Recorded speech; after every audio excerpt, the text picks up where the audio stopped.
way to go. I love my fatherland. Oh yeah, I want to know. I want to know Which way Nigeria is heading to. many years after independence, we still find it hard to start. How long shall we be patient before we reach the promised land? Let's save Nigeria, so Nigeria won't die. Which way Nigeria? Which way? Which way Nigeria? Tell me. Which way to go? I love my fatherland. Oh yeah, I want to know. yes I want to know. Which way Nigeria is heading to. I have constantly said in this country, until Nigerians get to a stage to say, no, you can't be minister of power if it is generator that is powering your whole house and you have not provided generator for every other person. You cannot be minister of housing if you are not staying in a government apartment. You cannot be minister of health if you do not have your treatment in this country. You cannot be minister of education if your children are all schooling outside. You can't. Why? Because human beings have self-interest. There is what is called self-interest. If his children are going to go to the government secondary school, he will make sure that government secondary schools are well taken care of. If his family is going to go to the general hospital next door, he will make sure that general hospital is well taken care of. But as long as leaders do not share in the plight of the people, as long as leaders can fly to the US, to UK, to Dubai for their health care and condemn the people to this kind of conditions here, as long as that is the situation, we are not moving anywhere. So Nigerians will have to rise up and say, no, you can't be our minister for education because your children are not schooling here. So when you have a situation, rather than the people making sacrifice and demonstrating how much sacrifice you have made for the people, then we say, yes, you be our leader because you have suffered for us. You have denied yourself legitimate pleasures for our sake. That is what used to qualify people for leadership. Now, we have people who conquer us. They conquer us. Then they take the resources of our land to reconquer us and remain there, and it becomes difficult to move them out of power. But someday, as I always say, the revenge of the poor is at the corner. The revenge of the poor is coming. And that one, you will not be able to do anything about it. You can have your jeep. You can have your generators.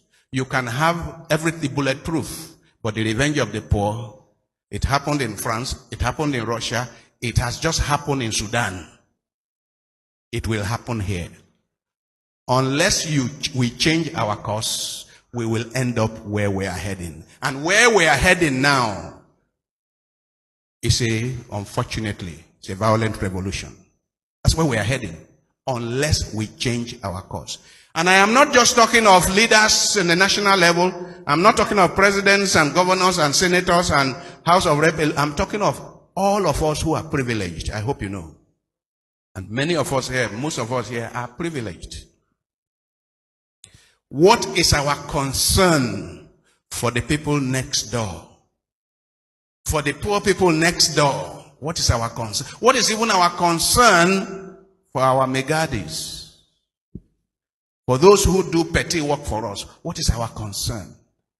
If that is not happening, it means we are failing as shepherds in our responsibility of being shepherds.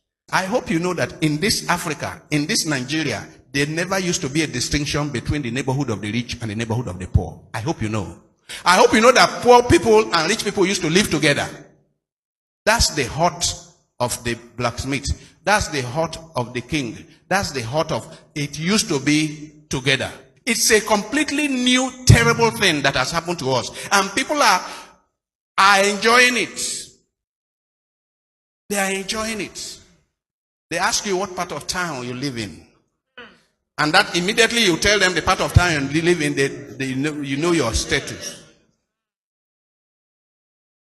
And I am saying, By the time you segregate society, what used to be called apartheid, and Nigerians were in the forefront of fighting apartheid, where the white man said, look, you blacks, you live there, we white, we live here.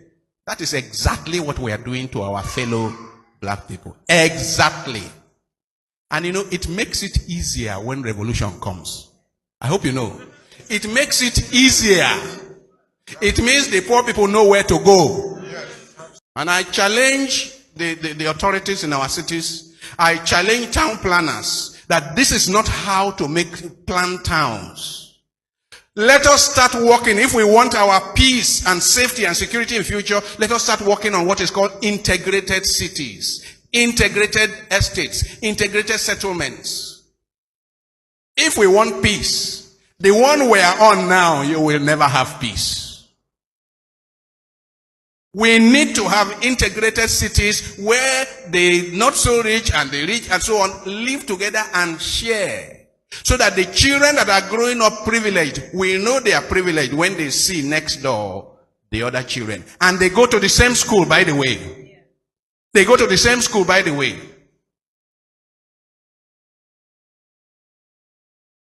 When I was in primary school, everybody went to that primary school. We never knew that anyone was rich or anyone was poor. And that helped us. That helped us.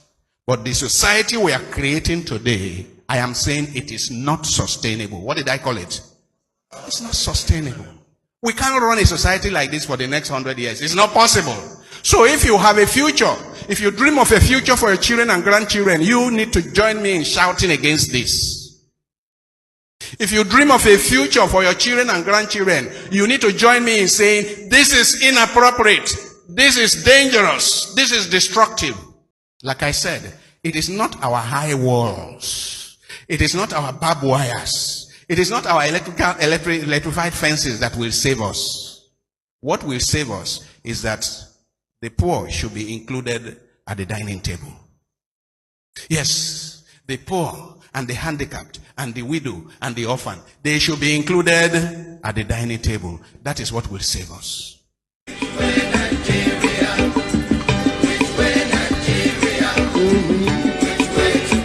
Which way to go?